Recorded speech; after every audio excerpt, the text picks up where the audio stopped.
Doctor YS Rajasekhara Reddy మన మధ్య లేక ఇప్పటికి దాదాపు 15 సంవత్సరాలు అవుతుంది.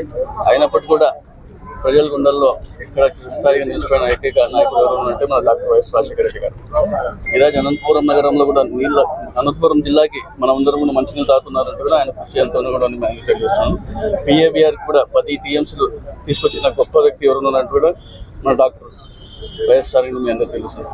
అదేవిధంగా ఆరోగ్యశ్రీ కానివ్వండి, 108 కానివ్వండి, అనేక పథకాలు ఈరోజు తీసుకొచ్చిన గొప్ప నాయకుడు కూడా మన డాక్టర్ వైఎస్ రాజశేఖర రెడ్డి గారు. ముస్లిం మైనార్టీలకు 4% రిజర్వేషన్ కల్పించిన ఏకైక నాయకుడు ఎవరంటే డాక్టర్ వైఎస్ రాజశేఖర రెడ్డి గారు తెలియజేస్తున్నాం. ఈరోజు మన ముస్లిం విద్యార్థులు కానివ్వండి, ముస్లిం పిల్లలు ఈరోజు ఉద్యోగాల రంగాల్లో కానీ ఇంజనీర్లు, డాక్టర్లు అయినట్టు కూడా ఈరోజు మన డాక్టర్ వైఎస్ రాజశేఖర రెడ్డి గారి కృషి మేము తెలియజేసుకుంటూ ఈరోజు ఆయన అడుగుజాడలో నడాల్సిన అవసరం ఎంతైనా ఉంది. మన యువతకు తెలియజేయాల్సిన అవసరం ఎంతో తెలియజేసుకుంటూ ఈరోజు ఆయనకి ధన్యవాదాలు సందర్భంగా తెలియజేసుకుంటూ ఈరోజు పార్టీ ఆఫీసర్ కార్యక్రమం చేయడం.